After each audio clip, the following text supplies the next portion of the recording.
Hello, how is everyone? I have my friend Smilo out for me again, and you get to see Good her morning. face. Oh my god, we see the face. It's not just an image anymore.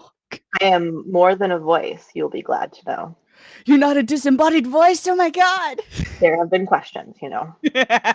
Yes, sir. I've gotten messages saying, "So, does she exist? Is she real? Are you making her up?" AI, I'm just I'm computer generated voice. All I Oh my am. goodness. Yeah, I'm not super sure how many people are going to come today because, of course, it is the Easter weekend, and I understand everyone's got the things that they're doing. But we always have the Jacob Ironside. Hello, good sir. If you guys missed it, I was on his show this past Tuesday. We talked about the Twilight Zone. Mwah! Made me miss good old fashioned TV, and it made me want to rewatch all of the Twilight Zones because I forgot how good they were. For being like only 20 to 30 minutes, they're better than most of the things that we have nowadays. It makes you think. It's also kind of creepy sometimes. A little bit creepy. I mean, it's a little creepy sometimes. What's up, Rocky the Black Dragon? How you doing today? How you doing? My God, but yeah, we are finishing up the Space Trilogy. I have finished Your it. strength. Good job, you finally finished it. I did. It's the biggest books, I will give you that. When I gave Mando her copy for her birthday, which is why she's finally reading it. I damaged my books. This is my set of books. So here is book 1, book 2, and book 3, which is literally 2 of the other 2 books together. Twice the other books. My God. Like I was It's just not the lightest book in any way, shape, or form. oh my God. When I finished it, I like threw up my hands. I was like, I did it. I've done it. It's finished. I feel like you could feel even more successful because I gave it to you in tome form. Right. It was one of those things where like out of the 3 books, this one was the most dense with dialogue. I And was there's reading so characters. Because the first book, you really have 4-ish characters you have to remember the whole time. mm-hmm. Book 2, you have the one guy who's on Earth who's briefly there and doesn't really play a part in the rest of the story except that he I mean, was Lewis there. himself was there. He plays a character in his own freaking book, Yep. which is a little odd. But then you have really only 3 main characters. There's a 4th one who exists, and there's the LSR, but there's really 3 main characters you have to remember for the entirety of the book. And then you get into that hideous strength, and you have like multiple storylines. Bear, You really have 4 or bear. 5 You storylines follow happening a at least. freaking bear, and you. I was reading that. I was like, wait, the bear? I'm reading as the bear? Like, what? Why do I need to know the bear's perspective? What is this? Yeah. But one of the things that Mando and I were talking about this week was that we were wrong 2 weeks ago when we discussed timeline of C.S. Lewis's writing. We had naturally assumed that, like, obviously his more famous works were the first ones, and that we all, know of Chronicles of Narnia, we know of Screwtape Letters. And I went and found chronologically which books he wrote first. I actually These were have that list that I can share, and we can kind of go through that for a second. This was Chronicles of Narnia was not the first fiction he wrote in any way, shape, or form. No. To quote the great late wrestling Hall of Famer Macho Man Randy Savage, nobody can't handle Smile a While, the cream of the crop. Nobody does it better. That is true. That is true. I haven't read these books, so I don't want spoilers. Y'all have a great talk. All right, Jacob. We'll read them, Jacob, or find the audiobooks. They're great audiobooks. They are. They have some great audiobooks. Let me complete list. There we go. We're gonna share that. We're gonna go through some of the actual order of some of his books because it surprised me. It really did. Also makes a little bit more sense. It does because freaking this was one of the earlier books, and it makes sense because my God, it's the dialogue. I've read books with heavy dialogue before, and I felt like I was losing my mind for some of this. I was like, I really don't need to know what they're having for tea. I don't need to know what they're wearing. I don't need to know what time of day it is. I just want to know. Let's move the plot forward, please. But it makes sense when you think about where he was career-wise writing. Oh my God. I felt like And I was reading an essay. I was like, oh my God, this is an essay. I'm reading essays. he didn't start out as a fiction writer, I don't He think. didn't. He started out as a poet. Yes. And that makes more sense. Kind of. A little bit. A little bit. Smidge. Okay, but yeah, so the most people think the first one was Chronicles of Narnia. No. If you've ever heard of the Pilgrim's Regress, that was his first fiction he ever wrote. I have not read it, but It's Smile or I'll take it away. It is a hard read. Pilgrim's Regress, the short answer for Pilgrim's Regress is that it is C.S. Lewis writing an allegory about dealing with the modern philosophies and theologies of the day. And it's first person perspective if you're in the body of C.S. Lewis, is what I've kind of read it as. But it is deeply, deeply allegorical. It is like his walk through, in the most confusing allegorical way, walking through every single philosophy and theology of the day. If you ever read it, it is an interesting look into his mind and how his brain works. I think that place, you y'all. know C.S. Lewis as an allegorical writer because I think that's how his brain worked. From everything I've understood, in looking at that and kind of even reading some of his own autobiographies, he thinks in allegories. That's how his brain sees the world. And so it is a very interesting view into how he understood culture of that day. But if you ever read it, it's a very small book. It is less than half an inch thick. It is one of his shortest books he's written. But if you read it, find a copy that has a one-line summary in not allegory on the top of each page. Because it really helps. Because he never uses words like neo-Marxism or communism or like all of the different philosophies that were happening. He never uses those terminologies. He's describing them. And so unless you know the philosophies that were the modern philosophies and big thinks of the time, it can get very, very confusing because you're like, wait, who is this guy supposed to be representing? Like, there's a little brown girl, which is the world, and that's how he refers to her. The desires of the world is the little brown girl. And so you need that one line understanding that was written by somebody who understood the philosophies that were happening at the time. And because there's some same, but there's some different. So yes, highly recommend reading if you want to really have an interesting view of how C.S. Lewis's brain works. But find a copy that has the one line on the top that summarizes it. And then the next one was the Space Trilogy. So like basically like so 1933 first time he wrote any kind of fiction, and then like 5 years later is when he wrote the Space Trilogy. So this is his second fiction work. Second. It shows. Yep. I love Lewis. I always will. But my God, this was one of the hardest things to slog through. It's a great trilogy. I do love it. But my God, I felt like if you saw me reading it, you just hear me go. Every time I was reading it, like I get through and I'm like, okay. Which is why I recommend people, if they're struggling to get into them, to find an audiobook version of them, to have it read to you, especially an audiobook version with a good British accent, makes it so much easier to read.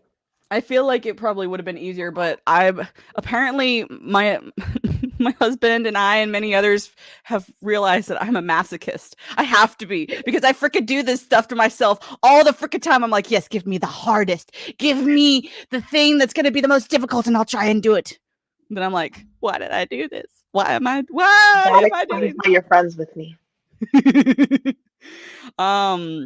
But yeah, so basically kind of a recap of the first two books of Out of the Silent Planet. Ransom, the main character, gets kidnapped by these two guys because he was trying to save the life of a boy. He gets to the planet.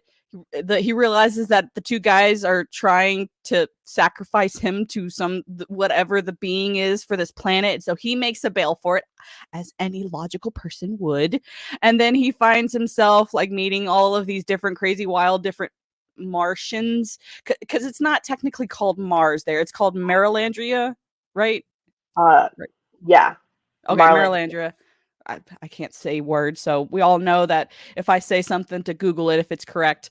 So the inhabitants of Mars call it Marilandria, and then he realizes that the inhabitants are not vicious; they're actually very peaceful, which is very shocking for him because he's like, "Wait, you don't fight, you don't have because war." he thought he was being. Well, he also thought he was being kidnapped to become a sacrifice. So you came to this planet assuming that you are about to be sacrificed, and so you obviously are a vicious. And his first introduction to the planet is basically a battle happening, more or less. He thought was a battle happening. Yeah, so he and thought. he runs away from. And the ransom is a philologist. I said that right. I said the word, which is basically someone who say right all day. Huh? The only word you'll say right all morning. Probably. Which is someone who studies languages, which is perfect because basically he goes around and he figures out the language of Marilandria or Mars. What's up, Emperor Doomsday? How are you doing, my fine furry friend? I'm just kidding. And so he goes around, he figures out the language of the Martians. I'd like to know if he was friends with Tolkien by this point in time. Because if your really close friend is also a writer and he's like randomly like creating his own language on the side to like then creates a book series based off this language he wrote, it would not be surprising that your book might be slightly influenced by that, and you create your character to be somebody who literally studies languages and creates languages. Yes, so I think originally Ransom was supposed to be Tolkien. Interesting. That's been my running theory. That would make sense in the context of Space Trilogy being written in the same world that the Lord of the Rings existed in as a true backstory. Because for those of you who don't know, one of the running stories is that Tolkien he was told the history of Middle Earth by somebody who came from Middle Earth to England to tell him this stuff. So it would make sense in that context. That makes, and the context, like that he makes multiple references. One main reference, but there's a couple other references that make more sense once you realize that he's trying to write Space Trilogy being like the current now of what was once Middle Earth being the original history. There is a couple actual references to Tolkien's work. To Numenor specifically. Yeah, specifically Numenor. And he also like Atlantis, like all of the mythologies are true. And which we'll get more into that in a minute, but basically, so out of the Silent Planet he finds these people, they take him to their leader, and their leader's like the Oyarsis. Thank you. Oyarsa. You weren't going to try to say the Oyarsa? No, I was not, because even in my brain I said that 15 different ways reading it, even in my brain. So I'm just like, you know what, I'm not even gonna try. And then basically he's told, which in actuality is probably like, these are the quote unquote angels. That's what he equates them to in his mythology in the Silent Planet. Is each angel is kind of like an archangel over each planet. And previously we thought they were gods, but that's getting ahead of ourselves. Basically, he's like, so you're like an angel thingamabobber. Satan.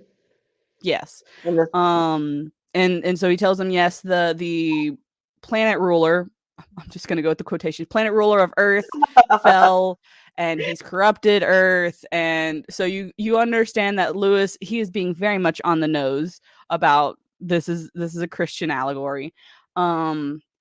And so he's like, okay, well, I need to get back to Earth then. And so the ruler is just like, okay, let's, bring the two people who brought you here in, and let's get you back to Earth. And that's kind of how it goes, is the two people basically, they come into play later on in the books. But there's we don't really know what happened to them for most of the middle part of the first book. You don't really know where they are. You hear gunshots periodically. That's how you know that they're kind of close. Yeah, that they're still alive. Mm-hmm. That's your So only that's clue kind that of he's the still the third book connection is to the story. they're in this weird spaceship going back to Earth that the spaceship, y'all, the spaceship travel. Like for this being written in like the late 30s, like it's It makes actually more sense. pretty good for space, like what they understood of space travel and space It things. will never not be funny that it gets so hot that they all like strip down naked and that's just normal and that they don't know what is upside and that there's still gravity. I think that's the interesting thing is that they didn't understand that there was no gravity. And so it just like flips what side of the building, like that thing becomes gravity or something, and so what's up becomes down. I don't really quite get his view of what he thought was happening in the spaceship I think he watched too gravitationally. much Twilight Zone. If Twilight Zone existed, maybe, but yeah, that wasn't a thing yet. It Um, wasn't yet. It was like 20 years later. but that's kind of confusing because it makes no logical sense, but decent for considering that they really had no idea what space travel was going to be like. Like this was before Star Wars, Star Trek. This was before all of that. So I mean, in This was at the retrospect, like, early ages, really, of plane travel in the first mm-hmm, place. Like, if you're looking time wise of travel and transportation history, flying was still relatively new. mm-hmm, Breaking the sound barrier was relatively new. yup. Going up into the Earth's stratosphere was relatively new. So, considering that, he's pretty decent, not the worst view of space. Right. It could have When been a worse. space coffin is probably not advised, which is All how he right, travels in book two. book two. So yeah, let's get to book two. So the first one was written in 38. The next one was written like I'd say like 5 or 6 years. My math is probably wrong. Later in the early 40s. And This that's is really a rather long time between books. it is like in actuality when you think about most authors, besides one George R. Martin, who will never finish his book series. But hey, Well, I that's why I'm mean, never gonna we're read it. at Patrick Rothfuss, so we're at what, 7 years between books, and we still don't know if we're going to get the third book ever. So, but that's a different story on a Frustrates me. different day. Yup. He did write. So between, I have his nonfiction works pulled up. Um, he had multiple nonfiction books posted between. He wrote The Problem of Pain. He wrote The Oh. Case for Christianity, and a preface to Paradise Lost Mm-hmm. broadcast. He had a bunch of radio broadcasts that were published. Also, the same year that Paralandria was published, The Abolition of Man and Christian Behavior were also published. Okay. So he wasn't just He laying wasn't just around. doing nothing. He was doing a bunch of radio broadcasts. He was writing quite a few of actually some of his biggest nonfiction works. And you can tell what from the difference between Out of the Silent Planet and Paralandria is just like, oh, it's to me it's better. It's like it's actually one of my favorites out of the three because it's to me it's well written and It's like completely, it's like still allegorical and deeply allegorical, and you completely get the creation story allegory. It's very, very heavy Genesis creation allegorical. Little bit of Gospels, um, death of Christ, ransom for life type of thing happening, but not mhm, completely. But it is a completely different book. It is written completely differently. It is like it's still sci-fi, but it's almost like deep fantasy sci-fi. mhm. It is It's much better. yes, in my opinion, like I agree. It basically the ruler of Mars is like, hey, so the Earth ruler, which we know as Satan, is gonna be going to Venus, which is Paralandria, and you need to stop him from corrupting Venus. And he's like, how do I get there? Good morning, Atomic Ranger. What the gospel is space? Please, You are right. you're not You are wrong. absolutely right, Atomic Ranger. That's basically what Lewis wrote because why Well, he not? did it not once. He does it again with Chronicles of Narnia, so why not start with Venus? I feel like so maybe you might know this question because now my brain is starting to go in different directions. How many other space works were there before Lewis wrote the Space Trilogy? I'm gonna have to search this. I'm Okay, you search that while I kind of go through the plot, just the brief overview of Paralandria. So basically, Ransom again, who is talking to C.S. Lewis, like I said, C.S. Lewis is a character in his own freaking book, which is why my thought always was that Ransom represents Tolkien, but we'll go into that later. And he's like, well, I have to get to Venus because the ruler of Earth, which is Satan, is going to Venus and he's going to corrupt things. And so basically, he gets in like a coffin. And the angels just lift him up and take him to Venus. In his coffin. Yep, that is completely, yep. Which is it's probably him, like his quote unquote like Christ, like he died in resurrection. I'm sure that's probably what the allegory was meant by that. Lewis still on the nose as always. So he gets to Venus and it's basically a water planet. Like it's just covered in water. There's some greenery a little bit here and there. It's beautiful. And he walks around and he finds one of the people in the previous book who kidnapped him, but he's not acting like himself. He's possessed. And so they're like fighting and they're trying to figure out and the like By what Satan. Huh? By By Satan. Satan himself, yeah. And so they get to this lady and she's like, who are you? What are you? I'm just a free floating bud. Yay.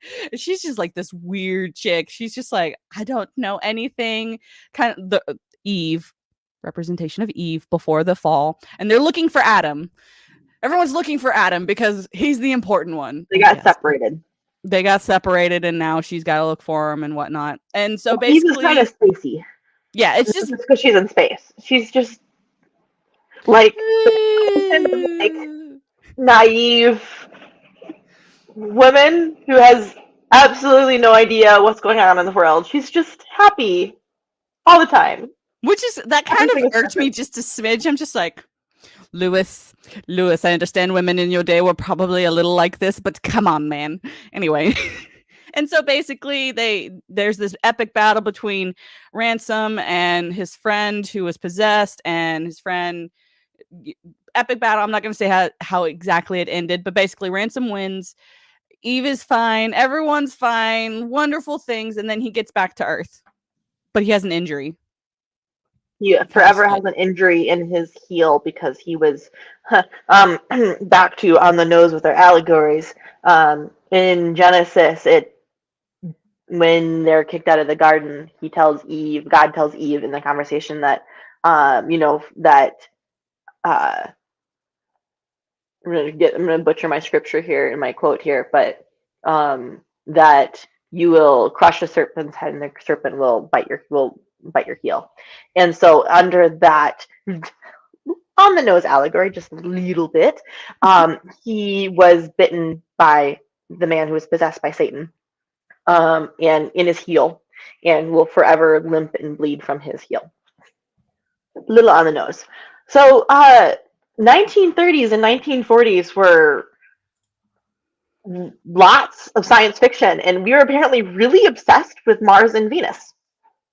Okay, that makes sense. That why he would do Mars and Venus in particular. Then that makes a lot of sense. A Fighting Man of Mars, which was number 7 in a book series by Edgar Burroughs. There was After Worlds Collide by Philip Wilde. There was a Star Maker, A Martian Odyssey.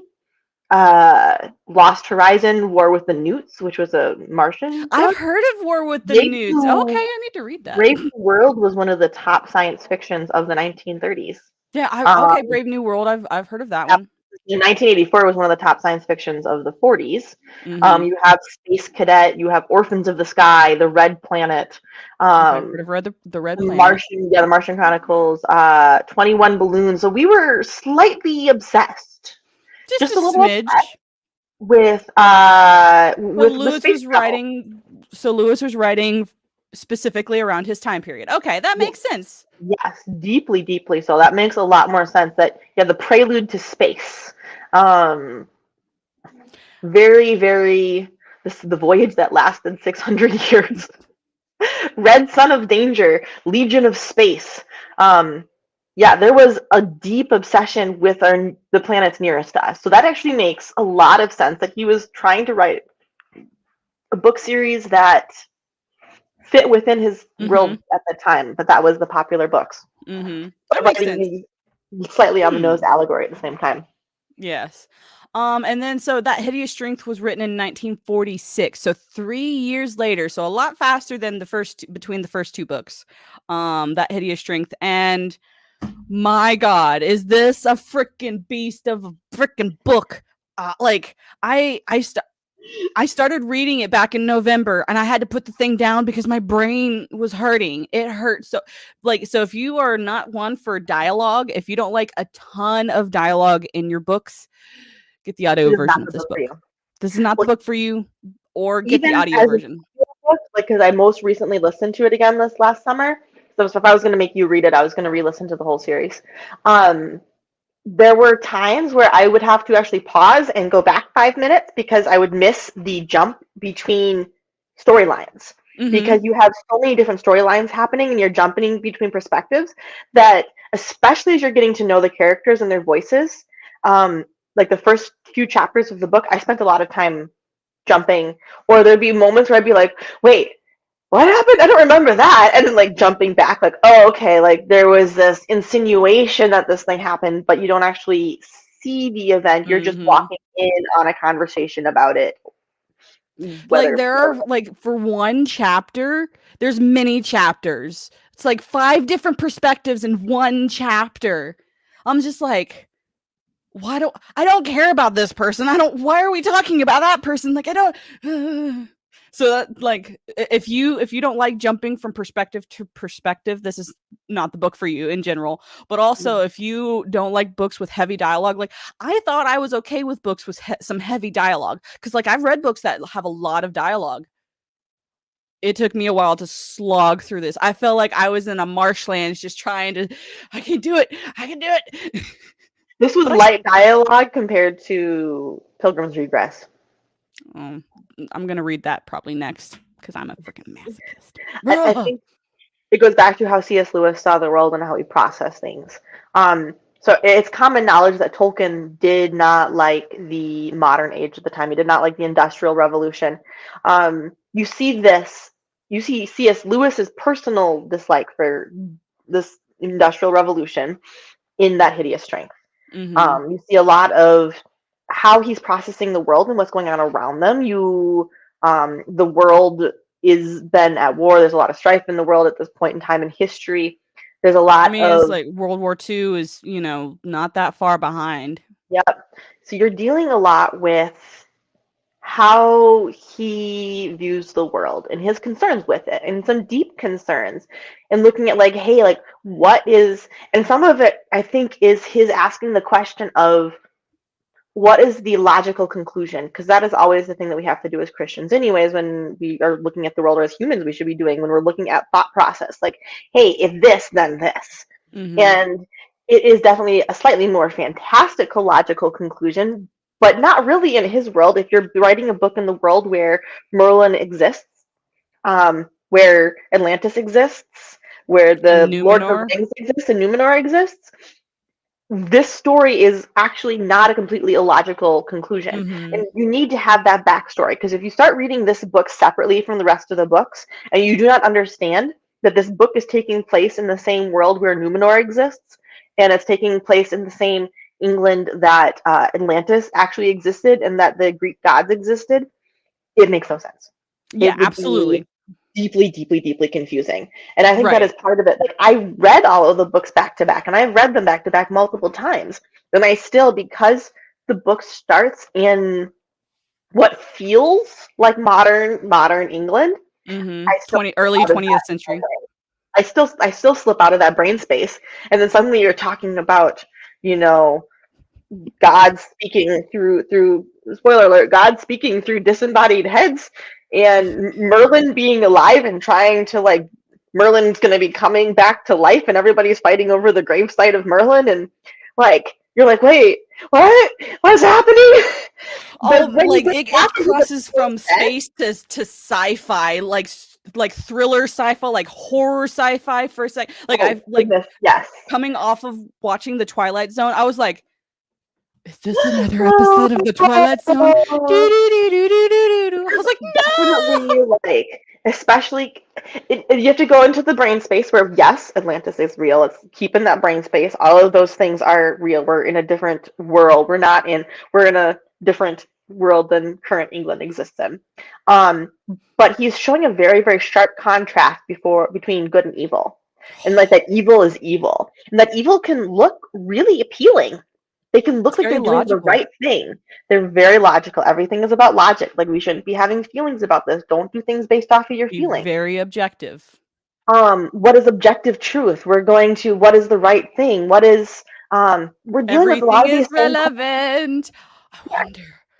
we're still That dealing with sounds a lot of the same stuff today, right? It's not what he felt like was a very modern story, still a very modern applicable. story today. Yeah. Yes, we don't have an actual like floating head that's connected to tubes and wires that we're waiting for Satan to speak to us out of. Spoiler alert. that part of it, like I freaked out. I was like, wait a second. They allowed him to have his head taken away from his body so they could experiment to see if he could still talk and still function, and To keep him alive because you don't need a brain to think. It's logic. it made me think of Futurama. If none of you have ever seen Futurama, it's I fine. think that's enough. That Because in Futurama, that's how they kept a lot of like Nixon's alive, Roosevelt, like all of those other presidents are alive, and like it's just their heads in a tube floating in some ooze, and they're speaking. And so, like, I was just like, maybe they read Space Trilogy. they read the Space Trilogy. I'm like, gosh dang it! Now I know where they got the idea from. We have computers now. We have AI generated things. It's so easy to make something look like it's something it's not. Very, very easy. We have a culture that's telling us that we should be objective about the truth, that there is no right and wrong, that everything is about logic. But at the same time, that same culture is trying to twist and change the truth and get all of the important people on their side. In this case, in the hideous strength, I do not understand. My only thought with Merlin is that was C.S. Lewis trying to have Merlin be Gandalf? I think In this so. Gandalf was like because in this world A that this is homicidal Gandalf. yes, A homicidal Gandalf. okay, Gandalf isn't that not homicidal in the Lord of the Rings. He doesn't just go around killing random people, though. Merlin's like, okay, you should die, you should die, you should be servant. Yes, a little bit more so. But in the world that this is Numenor, that Numenor exists, and that Lord of the Rings is the folklore of England, and we're in England, and they're all trying to wake up the great wizard of England. Either Merlin is supposed to be Gandalf, or Merlin is like Gandalf's protege? But also Merlin lived in the early 600s, like like it was between like Rome was a thing and the Dark Ages. Like Merlin was there during the Dark Ages. And so it's just like, well, when did Numenor happen? Like I want to know like the timeline of these things. I wish Lewis would have delved deeper into this world so we know Maybe would have if the books were a better success. Because I have a feeling that these books were not his big success. they Because weren't. people don't really know who C.S. Lewis was besides a radio announcer and radio speaker until The Lion, the Witch, and the Wardrobe. Yeah, Once he The was Lion, the known Witch, for and the Mere Wardrobe, Christianity and Lion, the Witch, and the Wardrobe. and Screw Tape Letters as a radio Mm-hmm. broadcast. Because that was originally a radio broadcast with a radio drama. Mm-hmm. This was not the work that people of his time knew of him from. Yeah, and even to this day, most people don't know about the Space Trilogy, and there's a No. reason for that. It's not really an easy read. It's not You light. want to It's be not C.S. Lewis fun. aficionado, this is not where you start. Like this is where you get to know C.S. Lewis, but this is not how you get As an into C.S. adult. Lewis. Like this is an adult book. This is not a children's story. This is Not very memory much. books, It's going to make you think. Yep. It's going to make you question things. It's going to make you wish that you could just hammer your head with a stake with all the dialogue. At times. It's very dark. Very dark. I would not I hand this to a child under the age of 18 at all. And honestly, it under the will age of mess up that 21, kid. 22, it would be probably a good idea to have like to read it along with somebody that you can have a conversation about with it because it's pretty dark. You're dealing with really, really dark, deep things. Well, and it's not just dark, it's just dealing with deep like philosophical like thoughts. Like it makes Hmm. you think like what is reality? What do we know is reality? Why does the world work the way it does? Why are there laws of nature? How many laws of nature are there? It makes you sit and question, what do I know about the world today? Um Give me a second.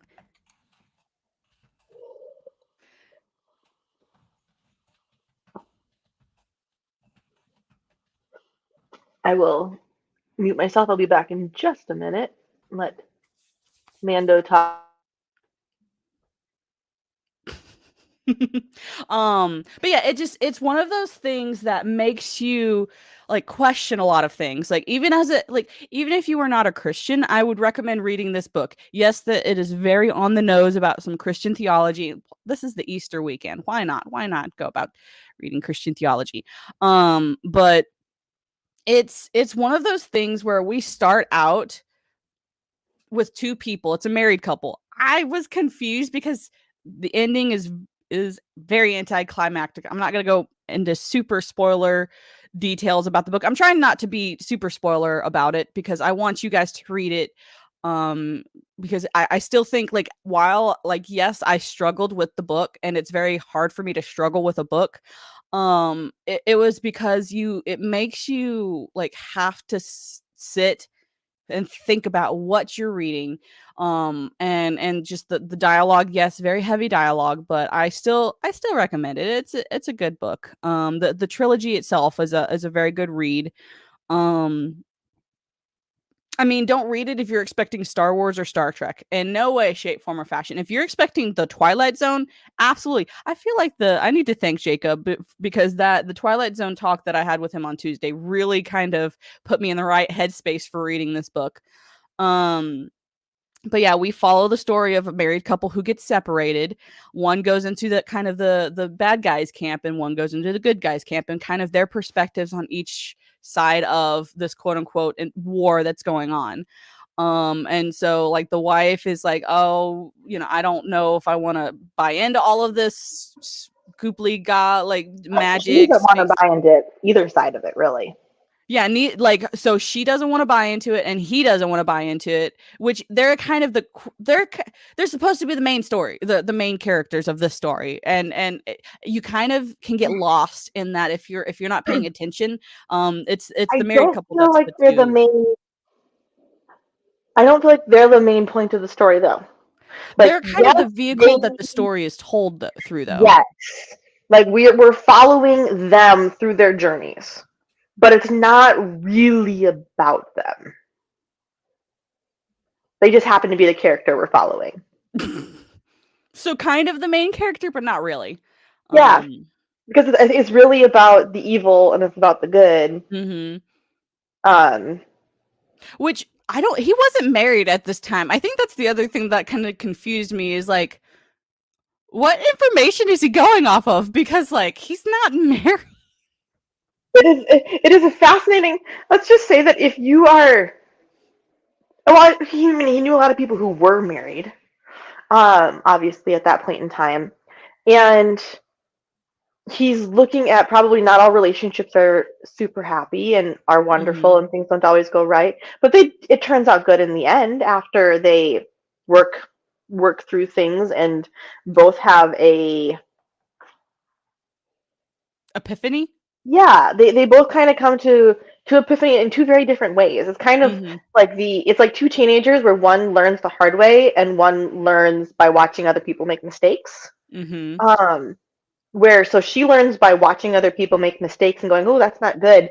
And he's the more logical one. She's the more emotional one. He's the more Mhm. logical one in the relationship, and wants to climb higher and do right, and he wants to be part of all of like the big organizations and the big He wants to names. be And important. He wants to feel like he has a purpose and role in the world and feel important.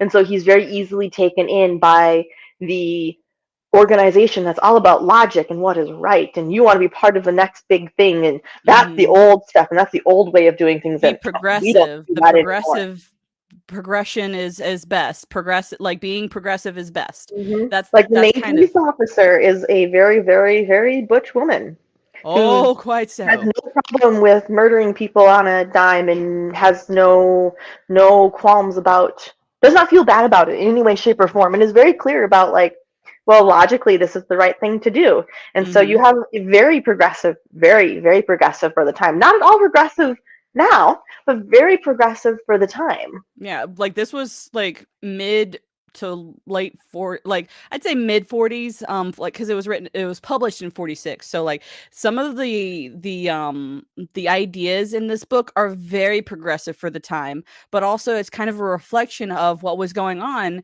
in Think London. It Cold was what War, think Marxism. There's definitely some threads of we are all comrades in this together. They eat meals all in one space. You're supposed to, mhm you keep busy, you do things. You're part of a group. You don't go any way separately from the group, and when you do, bad things happen. mhm Um, and that is very, very linked to what we see happening in Russia and coming out of Germany at the time. You see a lot of mhm that threads tying back in. So yes, so very connected by the time, but not, once again, this is one of those books that he wrote that to me is one of the most relevant relevant. today. Like It's yeah, it's super relevant to what we're going, like one of the things that I've realized, the more that we are quote unquote progressing, the more and more we're actually not. regressing. Because like even in the early 20th century, like when these books were written, it's like, oh, we're, get rid of the natural order of things, like, we need to get rid of trees and we need to put in, clean things, like, get rid of germs, get rid of everything needs to be sterile. Think Sterile is about the way to Brave New go. World. That makes a lot of sense from that era. Brave New World is everything is sterile, everything is clean. You go and you visit the jungle and the wild places where people still live with trees around them. Mm-hmm. Yeah, so it's just very much of its time, but also it's eerily similar Nothing's as far as the changed. mindset goes. Like, of Hmm. course, the locomotion and like no modern cell phones, no modern TV, no modern like things, but as far as the mindset and the thought process behind the progressive movement to this day in the 21st century, this is the foundation that was laid in the early 20th century for what we're seeing today. People are like, so all of this craziness is going on in the world. Where did it start? It started early 20th century industrial revolution. But you can go back further than that, and we We can see the can. exact same trends in any downfall of civilization. Mm-hmm. The downfall of the Roman civilization was highlighted by Nero making the senators' wives fight dwarves and to the death.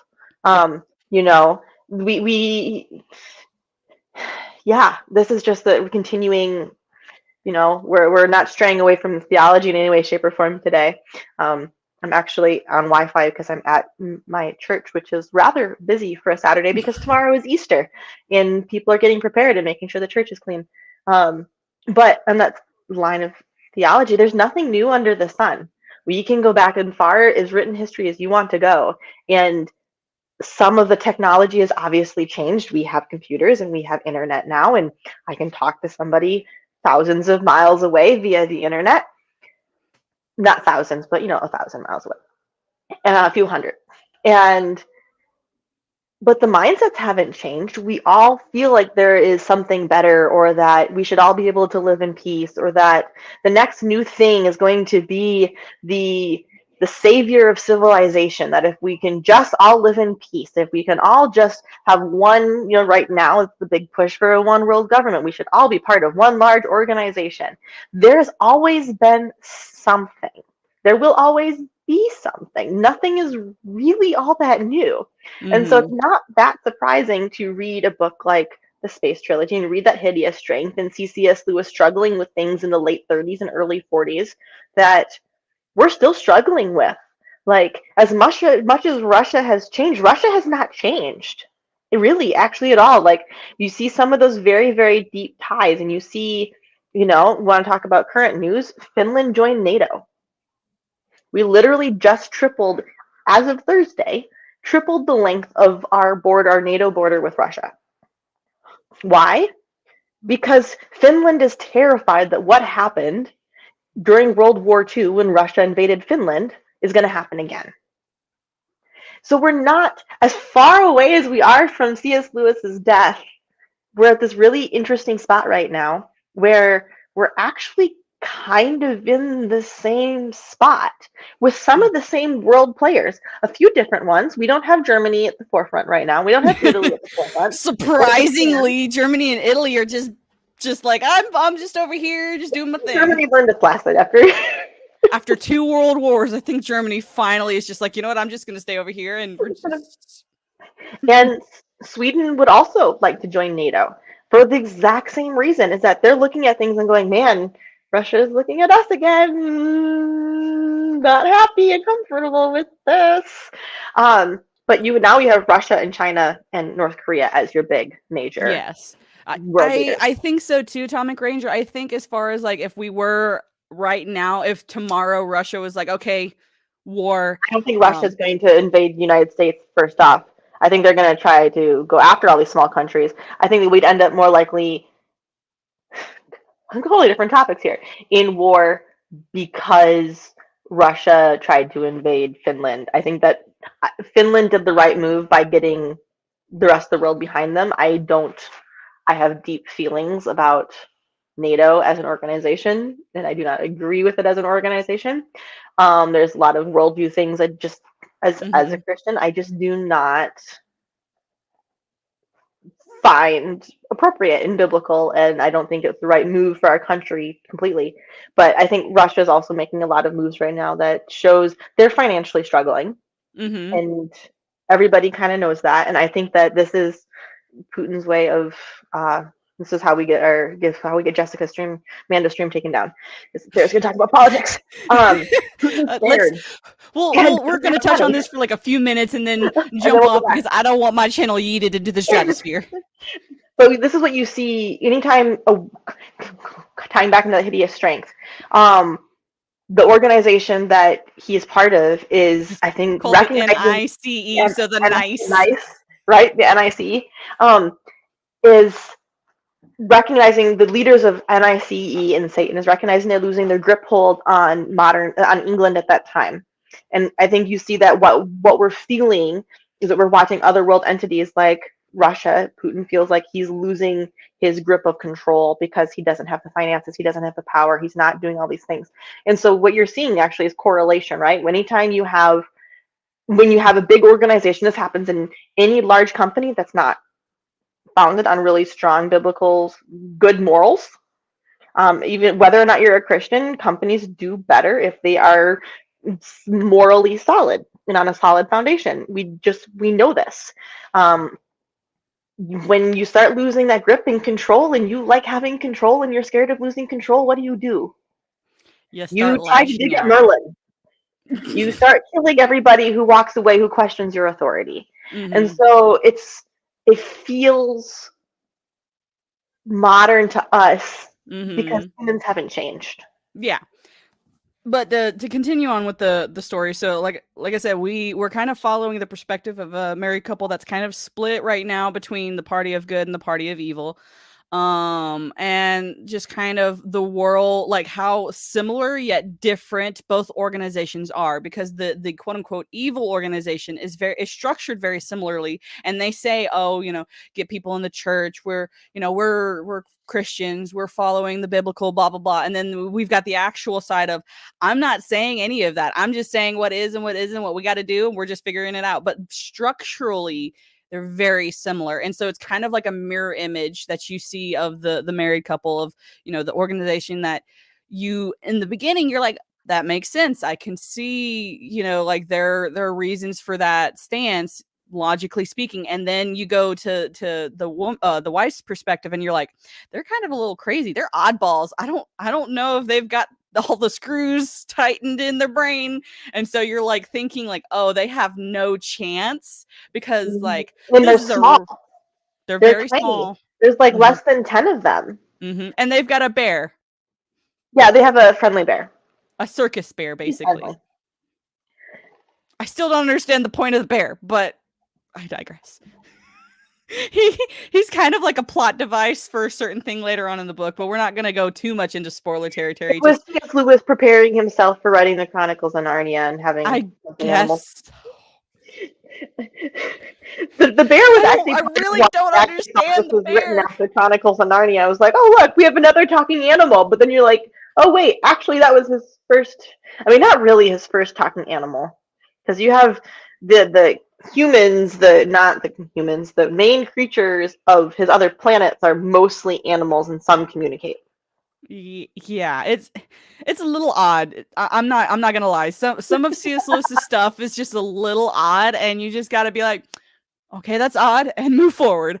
So yeah, so that's kind of the book as a whole is kind of understanding the intricacies and how each organization works and how they function, and then you start to see the cracks in the bad organizations. Like, oh, if you question, you disappear. Oh, if you Oh, but question, they were mysteriously found dead. Huh? I wonder what happened. and you just start seeing just little We bits really and want you to be pieces. a part of this. We Like, really yeah, have great hopes for you. You wouldn't want to ruin that, would you? yeah, you've got a smart brain. You're gonna do You have well to in this think organization, logically but about this. you have to make sure you make friends with the right people. You don't ask questions. You don't. Yeah, he gets chided or he gets looked down upon once he starts talking to the wrong people. Like, oh, you shouldn't sit next to that person at dinner. And then on the other side of the coin, like we're just seeing the woman's perspective, and she's just like, y'all are all crazy, and they're like, sure. Yeah, I mean, yeah. I'm not gonna disagree. because it comes down to one side. It's the true. He's mirroring logic versus faith. Mm-hmm. If logic and progressivism is your god, is what you worship and what your goal is and what your entire purpose of living is, versus the other side is going, yeah, like we're here because there's a higher being and higher calling who's giving us commands and telling us like, no, no, no, like this isn't how we live, like this is how you walk and how we live. And I really did. There's a certain point where it's like, oh yeah, no, I get that. Like being, if you ever walk into a church and you've never been in a church, there are some things that you can sit there and go, we're doing what now? What is this communion thing? What are You're we doing? eating the body of Christ Especially and if you go to drinking like a the Pentecostal church, you're like, blood. Or a very Orthodox church where yeah. they believe that you are eating the body of Christ. We're not gonna go into Like, we're not Catholicism having and, this. and We're not. orthodoxy right Yeah, we're now, not. Yeah, but but it's still, we use a lot of words in Christian faith that look and sound really, really weird from the outside if mm-hmm. you're not from tradition of faith. And so you're kind of, he actually does a pretty decent job at showing the confusion of somebody who has no faith background walking into a tight knit community of believers. Well, also like even on the good side, I'm just using the good and bad because It's easier than terminology. trying to remember the NICE and Yeah. and floating heads. On the good side, like there's even kind of quote unquote cracks, like where they have disagreements. They're still wrestling. There's still one person who's very logical in the group. And He he's knows he's like, in the right spot, but he's like, well, why don't we just go after it with a gun? That would fix everything, right? Like, or he's like, at logically least he's speaking, this Scottish. doesn't make sense. Whereas, like, actually, are you sure you're being logical? And he's like, well, yes, XYZ. And they're like, are you sure about that XYZ there? And it's Mhm. just a really good thing to see. Like, yes, there's disagreements and there's, I wouldn't say strife in the good camp, but it's not like not everyone thinks the same way. Not everyone believes the same thing. Not everyone acts and like their duties are different. If you Like, believe like me, though, then you're right. Right? That's what we all think, right? yeah, if Like, you don't believe exactly what I believe, how I believe, and the way I believe it, then you're wrong. And it's just, and yeah. we all have that tendency. Like, I mean, I know for a fact that Mando and I don't 100% agree on everything, core theology we're together, but there's a lot of the outlying stuff that we have different views and different takes on things. And we could sit and have a disagreement and argument and still be friends at the end of the day. Like we don't Mm-hmm. think exactly the same way because we are very, very different people. And I think Tolkien, not Tolkien, Lewis, wow.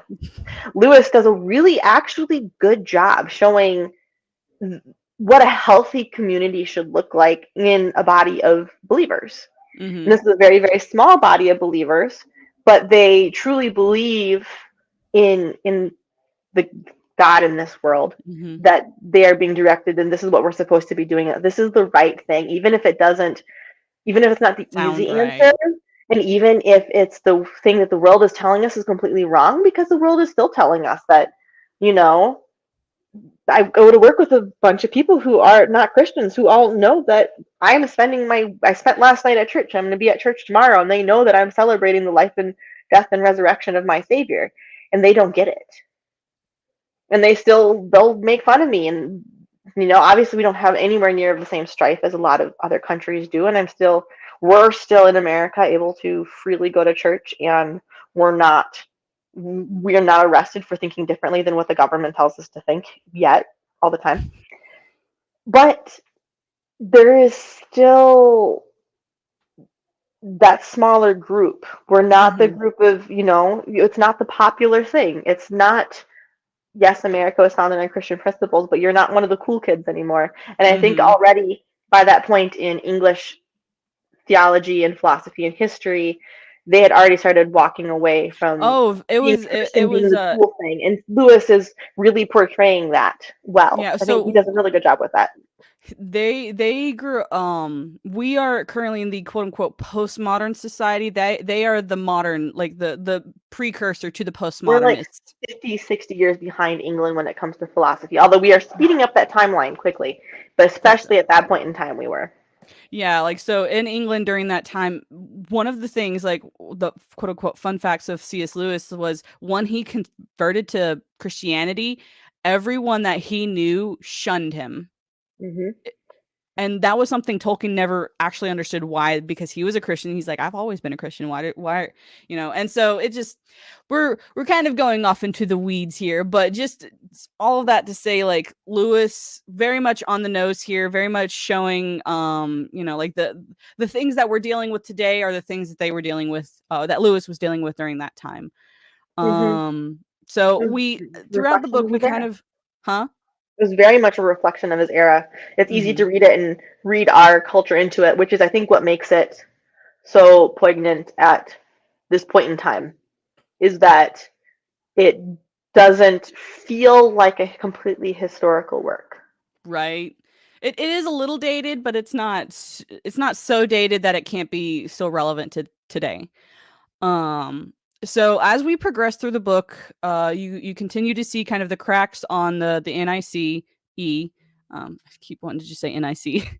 um Three letters makes more sense than, but you get it. It's supposed to be nice, but I mean, you can have nice without E, but anyway. So, and you Nick. progressively just see the deterioration of the NICE, like you just slowly over time, to where they just start doing Moves, mhm, more just Gestapo random looking things. Gestapo death type things, news being. I mean, there's an entire. He's part of. So our main gentleman we're following, his job within the NICE is actually to um, write Propagandize. history the way they want it told, and to be Mm-hmm. constantly changing things. And so you see, which is interesting because you have 1984, which came out not around the same time. So you have a lot of that kind of Big Brother philosophy Mm-hmm. things happening. You see the influences of other works of the time, and a lot of honestly a lot of those same fears of the time. You see that relevant. So that was his main job, but then you start seeing a lot more just cold murder killing, Mm-hmm. um, as they're getting more and more scared, Mm-hmm.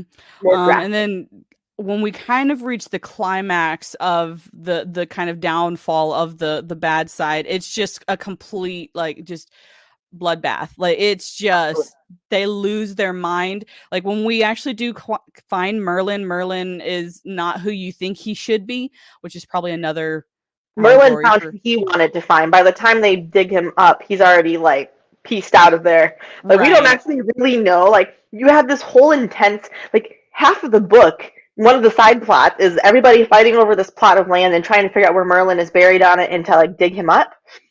You don't really know what happens. By the time we get to where he had been like gone, like long gone by like hours. Like what? With that part of the story is missed. I would really actually I kind of wish that we had a little bit more of like backstory Well, on what he happened could. there. I don't see what Lewis literally wrote the perspective of a bear. Why couldn't he write the perspective of Merlin getting out of a hole? I mean, honestly, that would have made. There's a few of those interesting things right at the end because everything wraps up relatively quickly. Like once you Honestly, get to the where we find Merlin, everything's just like, oh my gosh, bam, what's bam, going bam, bam, on? bam. All the plot points just go together very, very quickly. Like, so when I say that this is a slow build, slow burn, I am not even kidding. Like, yeah, Smile's about to show you where it starts to speed up. I think it's like Merlin. chapter 12 where it really kind of starts getting like busy.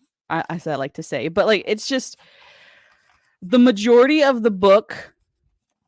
Let me try and see if I can find it here. Like as far as the 3 books, the Hideous Strength is the biggest. So Yeah, this is I forget the how many chapters there are within a chapter. Like I'm on chapter 17, and there's like chapter 5, chapter 7 within chapter 17, chapter 8 within chapter 17. there are chapters within chapters, y'all. So most of this right here is dialogue. This is dialogue. This is when things get fun. Trying to Dialogue. see our first. Fun. Let's see, chapter. I just found Merlin having But arrived. the thing that you need to understand though is the rest of the book doesn't make sense without the dialogue. It No, just it's doesn't. true. You need to read through the dialogue to understand what in the world is going on. And so once we get to Merlin, he's found this. So this is the book. This right here is where Merlin starts coming into play and where everything starts wrapping up. We're in chapter 14. Merlin first kind of appears in chapter 5 of chapter 14. there are Section chapters 5? within chapters, y'all. Yes, yeah, there's like, and there's, I'm not joking, like, let's see, here's the last, I'll pull up the last one because this one makes me laugh. We are in chapter 17, section 8. 8 different perspectives, mind you. 8 different perspectives in one chapter. The other thing I think that would have been helpful to know the first time I read that Hideous Strength that would have tied things together quicker is to understand that when they refer to the director, they're referring to Ransom. Yeah. And it took a chunk of time until she finally meets the director. When she finally meets the director himself and is having a conversation with him, you're like, oh, we're dealing with Ransom. Mm-hmm. But he's changed his name because the other people want him to not be there. They're looking for him. Yeah, they're looking for him. He changed his name so he could be hidden. Because of who we had to destroy in the second book to save what is Venus Paralandria. Yeah. So like in the first book there's 2 people. And he's alive way longer than he should be. Like he should have been dead quite a while ago. Like we're a chunk of time and moved forward in history.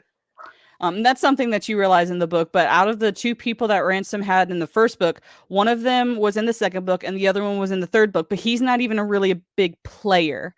He's referenced, like he's mentioned. And he's there for a couple like one chapter he's kind of there. Is kind of, but I think it's also like Lewis is trying to show like how things are progressing in history and time, that his perspective from book 1 is outdated now, really. He's not that progressive now, so he's kind of old news. So the other thing, so when you finally get towards the climax, basically the big final battle, if you guys are familiar with Revelations, that's kind of what happens. And there's earthquakes, there's floods, all of that, and like the main like the two main characters, it doesn't really But the affect world's them. not destroyed. The world isn't destroyed. Just this one. It's kind of like a Sodom and Gomorrah. Basically, the one area is it's just gone now. It's gone. The Orsa of the other planets basically come in and wage war on the Orsa, Satan of this planet, and like destroy all of his work. But you don't see it. You just see, oh, there's lights over there, and everything's gone. Yeah. That was so to like the internal chaos, like because right before that you have him escaping, and the Orsa of this planet is like randomly appearing and trying to like scare him back into so he doesn't leave because like he's obviously trying to escape and like go to the good side. Sorry, my laptop doesn't get to be on very often, and it keeps telling me that I need to update like 5,000 things. Like, you have internet, update me. You see that, and then once he escapes, because you're following his perspective, he's not there anymore. So you have this like right before that, you have this absolute chaos. Like, honestly, he needs counseling after this. He's seen some really nasty, dark things. We're talking about the out of the married couple, the man. We're in his perspective. It's like, I know we're probably confusing you as an audience. That's because we're kind of confused a little bit too reading through the book. Because C.S. Lewis jumps so much. The whole like the headings underneath the chapters is because you are like from this perspective for section 1, and then you jump to perspective 2, and then you jump to perspective 3, and then you jump back to the first perspective, but it's really the fourth perspective of this chapter. You have to have your thinking cap on when you read this book. It would be I had somebody ask me once if I would ever want this to be a movie, and my hard answer is no. No. I would never be able to watch it as a film. My imagination is far too vivid reading it. It would be, there are scenes as a film that it would be beyond R-rated. It would be absolute bloodbath. It would be the Twilight Zone on crack. Yeah, then he finished this book and then he went, let's write children's stories. Right? That's it wasn't too much longer. It wasn't too much. Let's see. He wrote The Lion, the Witch, and the Wardrobe 4 years later. I think, well, okay, so he wrote that Hideous Strength. Also, here's another interesting one. He wrote Screwtape Letters he wrote between Out of the Silent Planet and Paralandria. He wrote Out of the Silent Planet in 38. Screwtape Letters was published in 42, so the year before Paralandria was published. Although Screwtape Letters had been a radio drama first. And also the same year that Hideous Strength was published, The Great Divorce was published. And then, yes, 5 years later, we have The Lion, the Witch, and the Wardrobe. It's completely different. And part of me wonders, like, did he start writing this kind of actually as like, I need something happier to write about? Like, was this his kind of like his mental reprieve from his fears? Well, I mean, it was also like he did this for his nieces and nephews, if I remember correctly. Like, he wrote it for them. He didn't write it to be a book originally that he thought was going to be a popular book. Like, it wasn't his. He did not go into writing The Lion, the Witch, and the Wardrobe thinking like, yes, this is going to be like the next great work of fiction. Right. For children. So to kind of end things off on that Hideous Strength, basically there's a giant climactic battle that we don't see. We just kind of are just left to imagine what could have happened. A lot of insinuation. Yeah, lots of insinuation. And then we realize that Ransom is actually about to go back to Paralandria, and everyone's very sad.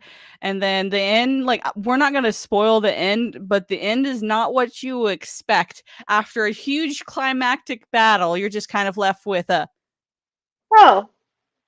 So, okay, this is one of the things we talked about a little bit beforehand, so we're not going to give a spoiler ending in any way, shape, or form. But as an example of what didn't happen, what did you think was going to happen? I thought we were going to get to meet these people. I thought we were going to have, like, they were going to come down and we're going to have a freaking conversation. Like, come out and have an all-out conversation. Right. The whole book is about conversation. I was thinking, okay, the two main characters, or in my opinion, the main characters are finally going to meet the gods and have a conversation with them, and everyone's going to finally believe in the gods, and everyone's going to have this conversation and see them, and then it's not what happened at all. No. But in perspective of world and philosophy and theology, there are so many times in scripture, that we talk about, we want to say the words that seeing is believing, but seeing is not necessarily believing. There are times where Jesus tells his disciples, like, they believe in me, they follow me because of what I do, not because of who I am.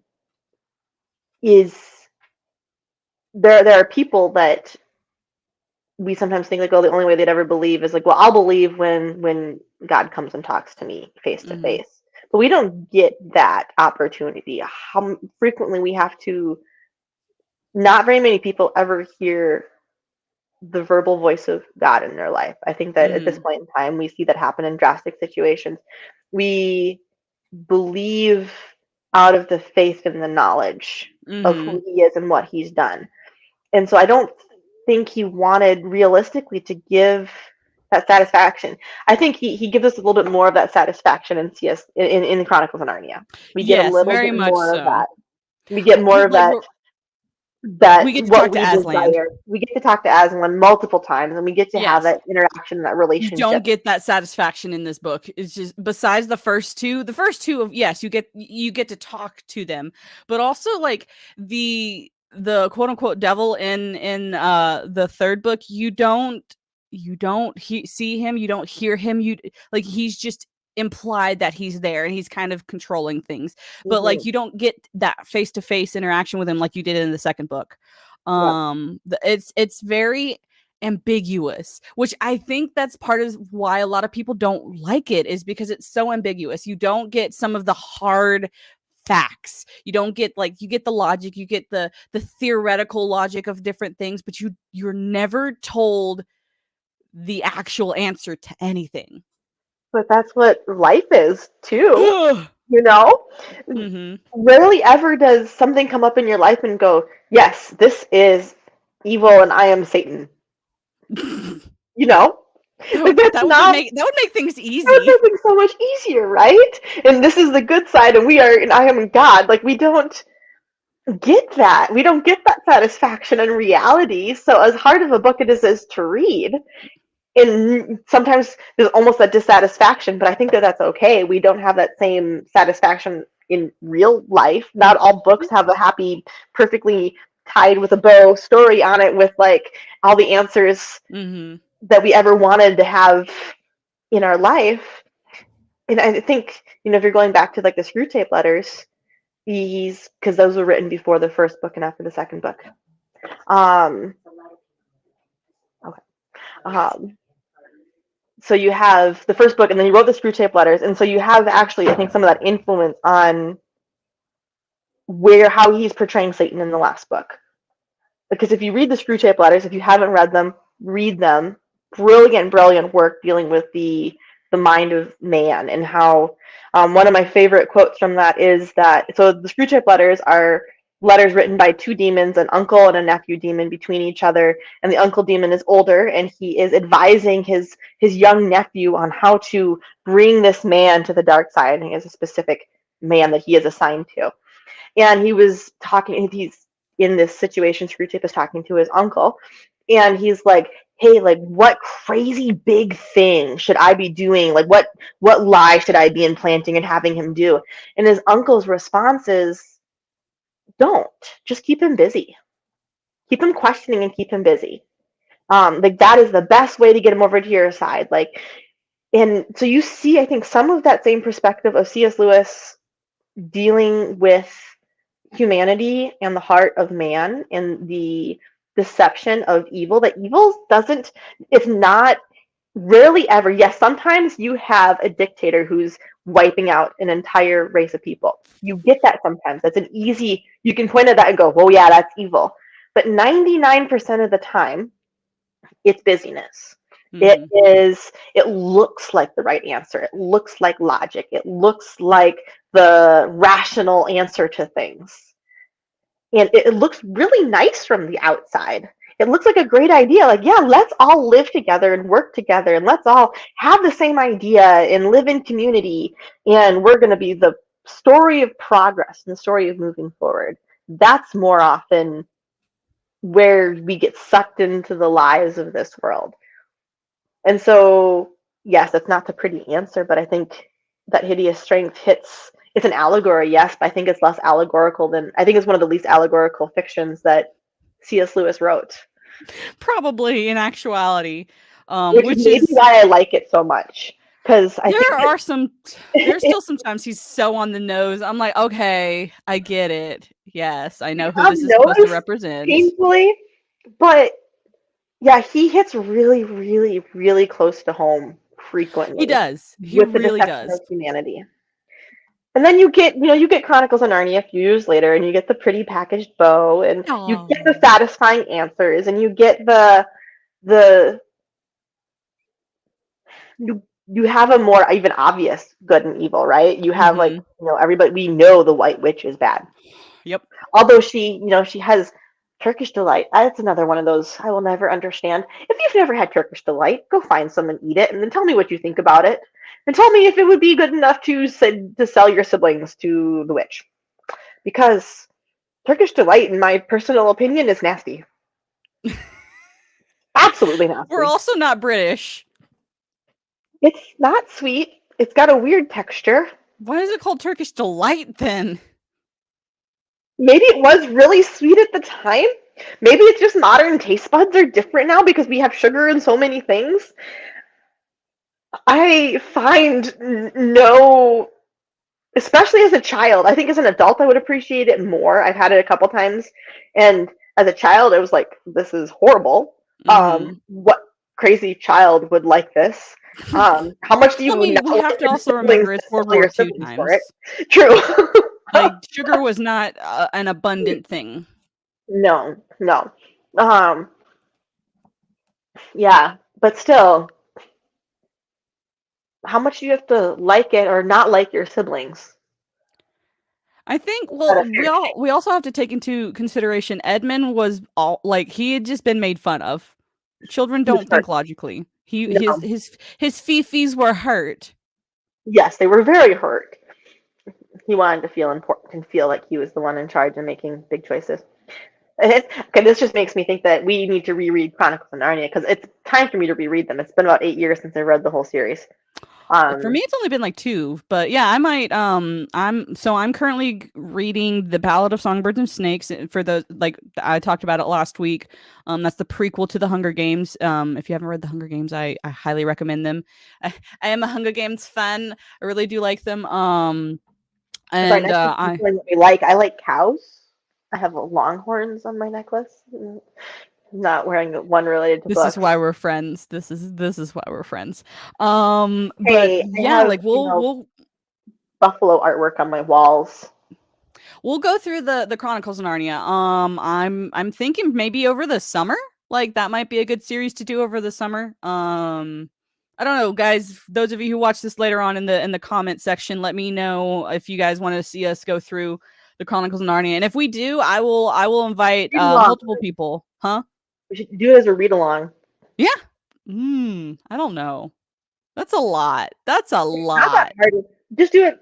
If we do one book a month and you do other things, Yeah, one book a month, maybe. I don't know. I don't they're know. not that big of books. The whole series is almost the same thickness as the entirety of the Space Trilogy. Oh yeah, the first 3 books are is the same thickness.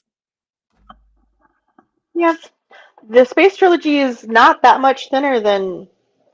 I think my entire tome of the Chronicles of Narnia is only like that much bigger, maybe. I think it's bigger. What's up, Charlie? Kind of homework, Homework. maybe, maybe. What's up, Jared Thorne? How are you doing today? We're discussing on whether or not we should go through the Chronicles of Narnia during the summer, like as a read along, or I prefer reviews because it gives me a chance to read at my own pace. Because I, but let me grab my And see, the problem with me doing reviews is that, like, once I sit down and read a book, either it's going to take me 5 weeks to finish it, or it's going to take me 2 hours to finish it. There's like really no in between. So this is Chronicles of Narnia, the That's the other Space thing. Trilogy. Are we going to read them in chronological order or Chronological publishing would be how order? I would like if we were going to review them. It'd be chronological order. Oh no, what I do you? think let's read them in if we're going to read them in chronological order. I think that it would also be good to discuss the publishing order, because there are some things like Magician's Nephew makes more sense in relation that it was written right before the last battle. It does. It really does. But when we talked about before we went live, I prefer books in chronological order, even if that doesn't always make sense. That's just my preference. I like reading like 1, 2, 3, 4, 5. And But I yeah, like. generally read in chronological order, except for some exceptions where Mhm. I feel like it doesn't make sense. Yeah. So Jared, Jared and Charlie and everyone that's in the chat, would you guys want us to do like a read along? Would you guys want us to do reviews? Because like depending on like how we're feeling and stuff, and if if hopefully my summer isn't too busy. But like I just have I a would garden. definitely be up for rereading the Chronicles of Narnia because it's been a couple years since I've read it. I like to try and read it every like 4 or 5 years or so, but I don't I read mind it going about a little every early. 3 or 4 years in high school, because I first read through the entire series when I was 8, um, in a week, Hmm. which was about how I consumed most books at that point, intensely and fast. Yeah, um, that's but I valid. haven't read them as recently. I haven't read Hmm. them. I think I've only read them once since I graduated from college, so it's definitely time for a reread. Hmm. Um, yeah, I don't know. Like, I definitely think that we should talk about it on this channel because it's a great series, and I I'll agree reach with out Charlie. to Elijah, maybe Megan or a couple other people, see if they'd be willing to do it with us if their schedules allow. In a A panel, a reread Chronicles of might Narnia be panel. necessary. Yeah, yeah. Okay. Yeah, we'll go through. I think that's what we'll do. It'll be a summer series, so I'd say starting June, July, August, or should I do May, June, July, August? Do you think? I feel maybe we should message each other afterwards and see where you are with some other books and what you want. I think that I think logically, like realistically, especially since when we get into summer, I start camping. I like Ah, camping and right. then away from the computer. I can definitely join once a month. Like I can Once just a make month. that. I can jump on with you once a month. So however Okay. you decide to read through the series, I will keep up with you and I will be on once a month. Whether that be Okay. you're covering other things and we do like a Narnia Saturday, Uh-huh. Yeah, we let's can do discuss a once a month Narnia Saturday. Then if that's the thing, if that's the case, then we should probably do like a review, like at least like if it's once a month. So try and read one of the books like 2 weeks. Like so for the first book, like it gives us 2 weeks, and then the next book 2 weeks. So we'll figure out a schedule. a schedule and a system, and I'll reach out to Elijah and a couple other people, see if they are willing to go through the Chronicles of Narnia with us, or if it's just going to be Smile and I. But yeah, like, and you guys in the chat, if you guys want to read through it as well, please do. It's a series that I think should be read every so often, and if you haven't read it, Go read it. this is your opportunity. This is If can be you your only watched the first 3 movies that they made, forget those in your brain and go pl- read the books. there's a reason that the Rings of Crap had the same art people as the Chronicles of Narnia series movie. Like if it looked similar to you and you've seen the Chronicles of Narnia, you know why, because the same people who worked on Chronicles of Narnia worked on Rings of Crap. The best part that came out of the movies was Susan's archery dress from the first movie. I I agree. still would like to own that dress. But yeah, that'll be definitely something that we go through. The other thing that I wanted to quick before we start really kind of wrapping up is the video that you shared with me on the Facebook. Um, I think will be fun to talk about. Hopefully, if I get freaking copyright struck for that, I'm gonna be upset. Tired of getting copyrighted. Like I feel like someone in the Tolkien estate found me and they're just like, I hate you. And I'm like, oh my God, why? You're saying things we don't like. You're saying truth things. Make her be quiet. So tell me a little bit about this smile, because you shared this with me the other day. So tell me how you found it, where you found it, all of the things. Across my feed. I don't know if Facebook has figured out that I like C.S. Lewis and Tolkien or something. But this, I've been reading a lot of other contemporaries of the time. Dorothy Sayers has been another author I've been reading who's also an inkling. I've been reading a lot of works of that time period because I just appreciate the writings. And so I think that I've been following enough things and saying enough things that Facebook has figured me out.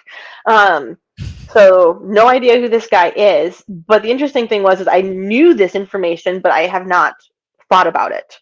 And so now I need to, the author that he's about to talk about here, I want to find some of his works and read that because I think it's interesting. Yeah. So hopefully you guys have sound. So let me. As a teenager, C.S. Lewis picked up a copy of this book by chance and had this to say about it. Picking it up one day at a train station bookstall, I began to read. A few hours later, I knew I had crossed a great frontier. That night, my imagination was, in a certain sense, baptized. The author of the book was very well known and highly regarded in his day and was a major influence both on C.S. Lewis and on J.R.R. Tolkien. His name was George MacDonald, and the book he picked up was this. Phantastes, a fairy romance, which I kind of want takes to read its name that from now. Fletcher's Purple Island. The central character in the book is called Anados, which is ancient Greek for either ascent or pathless. And the book is less plot-driven than it is a series of symbols. Its complexities are why on one hand a reviewer at the time said that it was a riddle that will not be read, while on the other C.S. Lewis was profoundly affected by it. Our copy comes from this 10-volume edition of MacDonald called Works of Fancy and Imagination, which collects his stories and poems in 10 volumes in these beautiful gilt-decorated green cloth bindings. Okay. Well, yeah, now the names I feel I've heard, but I've never seen a copy of any of his books. And now I really, in wanting to understand Lewis and Tolkien better, because this would be like us, somebody wanting to get to know me as a person and reading books that influence me and me going, hey, here's a copy of the Chronicles of Narnia and here's a copy of Tolkien's work. Read this and you can understand how my brain works and where my imagination sits when it comes to works and reading, right? And so wanting to understand what influenced them, I think that if I could find a copy of that, even if it was just like an online PDF copy because you can't find published copies anymore or something, we should see if we can find that. That would be a really interesting conversation to have too, as a Saturday, as a Literary Souls conversation. I think so, yeah. Have like a panel of people just kind of like discussing stuff. I think that would be interesting. But read yeah, the books they wrote. That's the books that they wrote. Read the books that they read. Yes. I think that's always fun to understand how a person's mind works, understand what they consumed. Is definitely a big thing about that. And then kind of the last thing, I wanted to bring on some good news because I think I think we've gotten so many bad things, and also like it is about the rings of poop, but it's some good news for us as fans. It's good news for us as fans. Amazon's The Rings of Power has reportedly lost almost 2/3 of its domestic viewers despite mammoth $60 million per episode cost. Hallelujah! I just read that. I was just like, oh my gosh. The people do have brains. There are people out there who have brains. You mean that even if you spend millions of dollars on something, that might not make it good because you started with a pile of poop? Like, bro, and this was like just the other day, like a couple days ago this was written, so it's fresh news. Okay, I had a professor in college. I think he had gotten a different job by the time you were there, I think. But in our first introduction to one of our first classes that we had to take, he would talk about I don't even remember the philosophy he was tying back into, but he always said, you can put a can of whipped cream on top of a pile of poop, and it's still a pile of poop. And all I Yeah. can think about when I think about the rings of poop is this. Mm-hmm. It's this. You can put I mean, whipped it cream looks on it, and you can pretty. spend $60 million on an episode, and that doesn't mean it doesn't change what you started with. Yes, Charlie. Yup. You can't buy an audience. You can try and it might work for an episode, but Like I will admit this artwork is pretty nice. I really really hate the armor design though. Like it is as a it's horse pathetic. person, I know you've 60 referenced me as million. a horse person. As a horse person, the horse armor is atrocious. 60 million and the horse armor and the armor looks like it's plastic with It spray doesn't paint. even look like it's been historically created. Like you don't have the right eras. You don't have any significant tying ins of any sort of armor in history. Like she's wearing plate mail, which plate mail is not with the weapons they're using. Plate mail doesn't make any sense, and actually, really, in even history had a very short period of time that it even made any sense because then guns and cannonballs were invented, and plate mail is not really great at protecting against either of those. But plate mail had a very small period of time because chain mails and forms of chain mails, which actually is more Tolkien appropriate.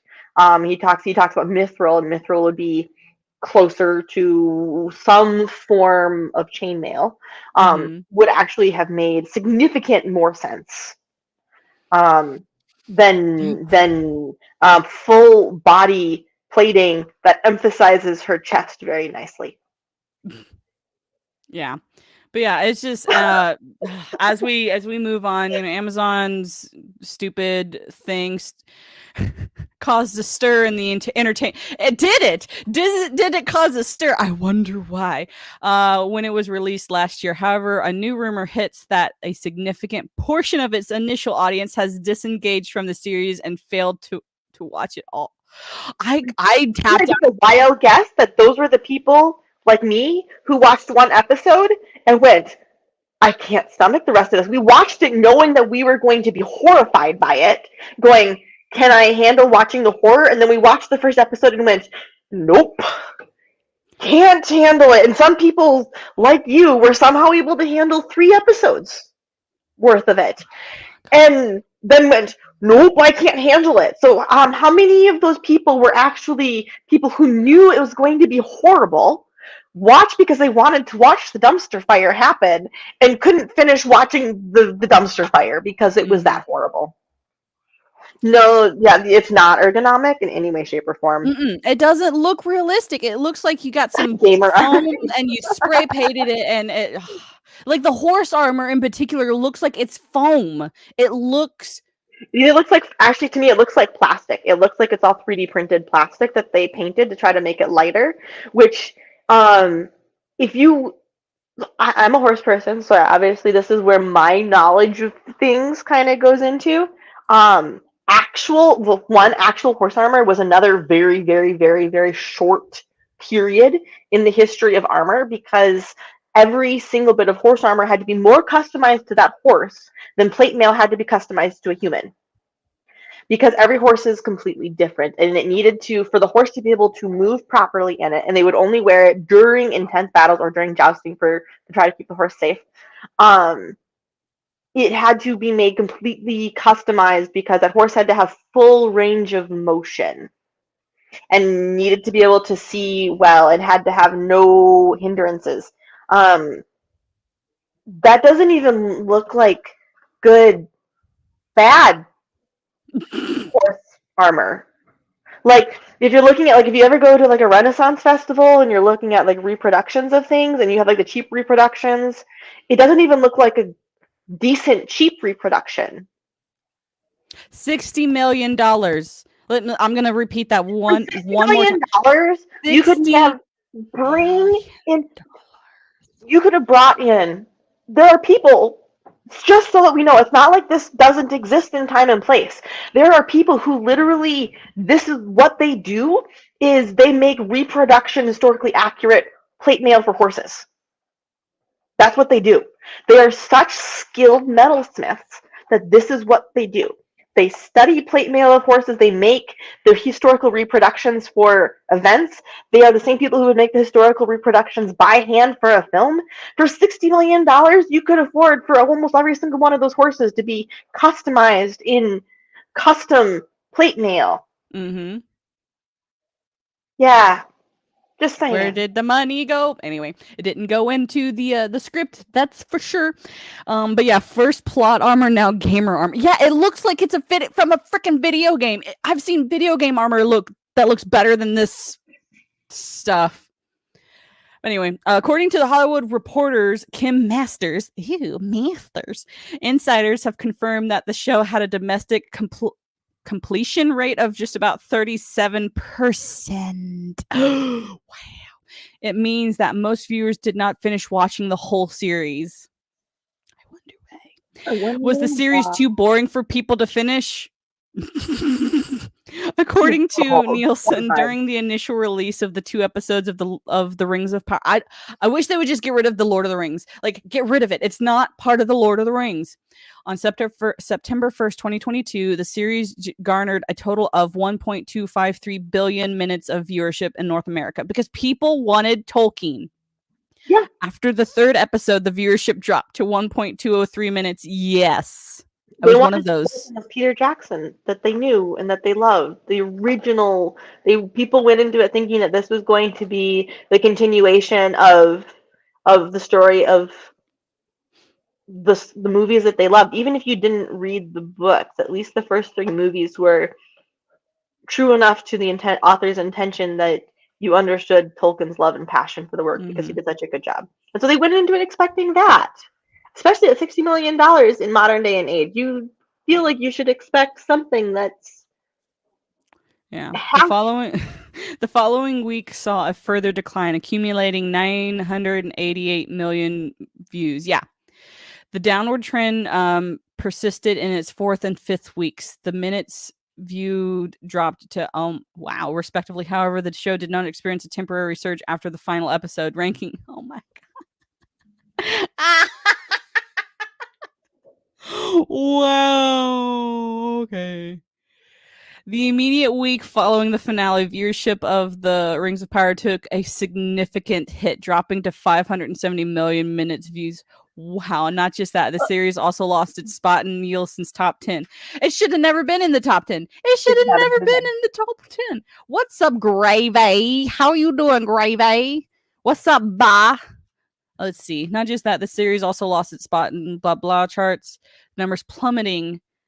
How many people did watch the entire series? If master sources are reliable, it would mean that the show experienced a more significant drop in viewership compared to Batwoman. Wow! Batwoman was trash! It was trash! I tried the first episode, walked away, and the second episode autoplayed before I returned to stop it. Look, y'all, I've seen as from Hill versus Babyface's reviews of Batwoman. It was trash. I mean, like, I don't think the rats would have even liked the trash that Batwoman was. Like, so for it to get lower than the raccoons left that pile of scraps in the trash can. Wow, that's crazy. I didn't even know that, bro. Anyway, oh my god, that armor. They're really okay.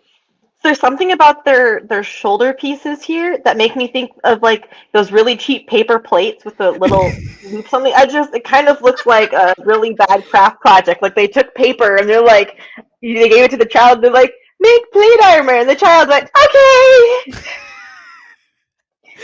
As mentioned above, the first 2 episodes got 1.2 whatever billion viewership. The first episode had a runtime of 65 minutes, while the second ran for 67, or dividing the total minutes. But I don't care about the math. I don't care about how many minutes they were. They were all horrible. I got through the 3 episodes and couldn't perceive with self-harming my brain any longer. That's Emperor. That's me too. 3rd episode, I was like, I am peace out. obviously nowhere near as masochist as the rest of you guys because I made it through the first episode and went, oh, yep, nope, done. Just that right there. Oh my god. I was screaming. I was like, the heck? Y'all are about to make me cuss. Okay, do you see how that's around her neck? There should be fabric around her neck there first. You should be able to see the coverings of fabric because you know that's not actual metal. Like you can tell that's not metal. In reality, that would cut off her head the first time she ran into something accidentally. Because you just have a straight line of metal there with nothing protecting you from the edge of that. Like that is a guillotine. That is a sharp edge. You have a guillotine built into your armor. All right, so despite the report, Amazon's Q4 results and that the show gathered more than 100 million views across the globe. They said a series the most watched Amazon original series in every region of the world because people were expecting it to be good. People had watching it to watch it go down in flames. Never watched it. Looks like a low budget 90. Because it was created by the same people who created the Chronicles of Narnia in 2001, 2002. Like it's the same people. So yeah, they didn't progress anymore in their ability to. We're not dealing with the studios who $60 million was spent here. 60 million with an M dollars. Yeah. Oh, don't get me started on the stupid Star Wars stuff. Like people are like, your name is Mando. How do you feel about the Mandalorian show? And I'm like, I noped out of Star Wars when Disney said that they were making the EU no longer canon. And I have just sat back and watched the fire burn laughing at all of you who cared this whole time. Yes, I liked the first couple episodes or couple seasons of Mandalorian. Yes, I do like Bo-Katan. Yes, I do like the Mandalorian culture. Will I still probably watch the show? Probably because I'm not paying for it, because I'm Jack Sparrowing that crap right there. I am sailing the high seas. But oh my god. Yeah. That first episode of season 3, a platoon of Mandos could not take down a giant crocodile.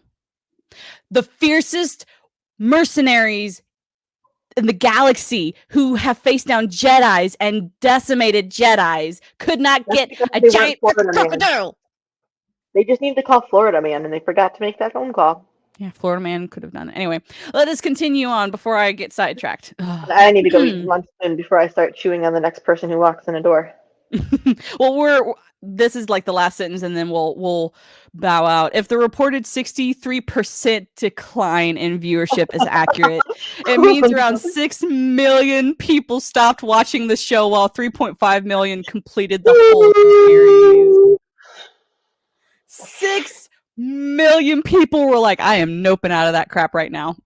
I'm still amazed that 3.5 million people made it through it. They probably didn't actually understand what, like, I feel like most of those people were not like actual Tolkien fans. They weren't people. I think they're just movie fans. They just wanted a good popcorn movie. Like if you take this series out of Tolkien, it's okay. It's about a C to B rated fantasy show. Sure. But when you slap Tolkien's name on it, which they really like to slap Tolkien's name on it. And $60 million per episode. For $60 million per episode, you should have more than a B or C rated quality film. But yes, I agree.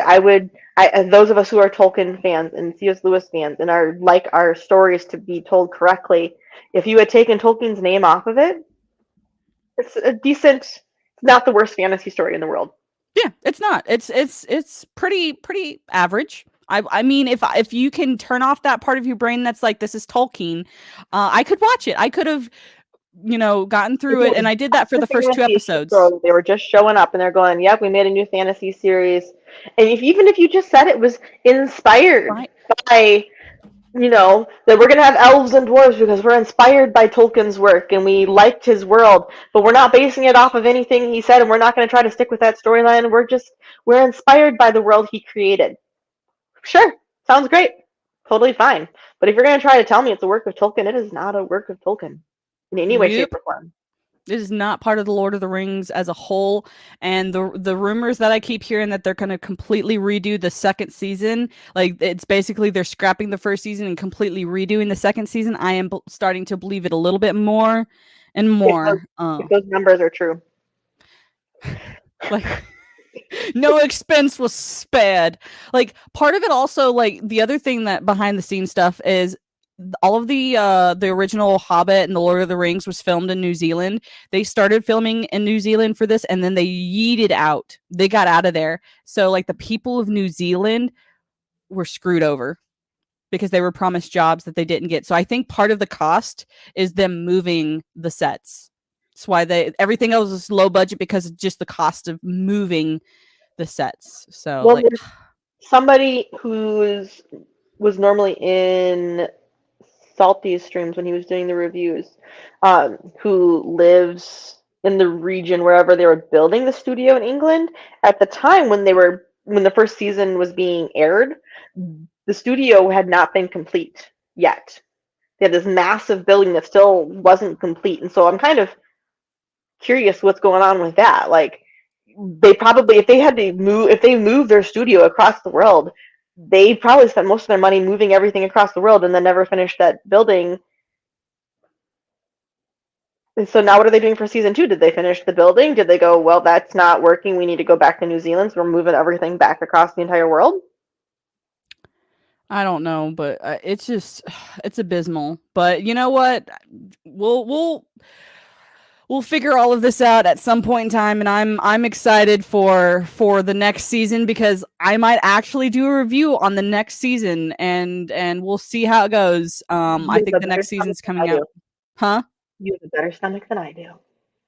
I didn't get past the first season, but we might try the second season now that I actually have a job where I can edit videos and I can basically smack myself with stupidity every day and be okay.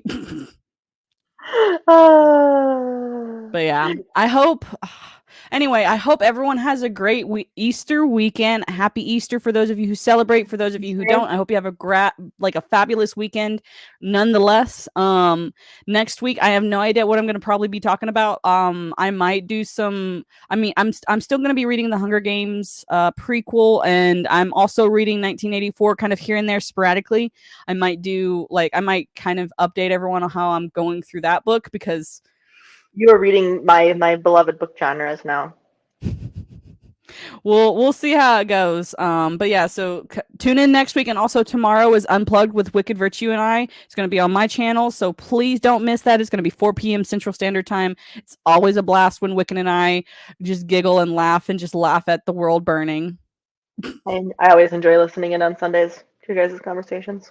Now we try and just have fun with it. But yeah, everyone, I hope you have a good Easter weekend. I will see you guys later, and bye.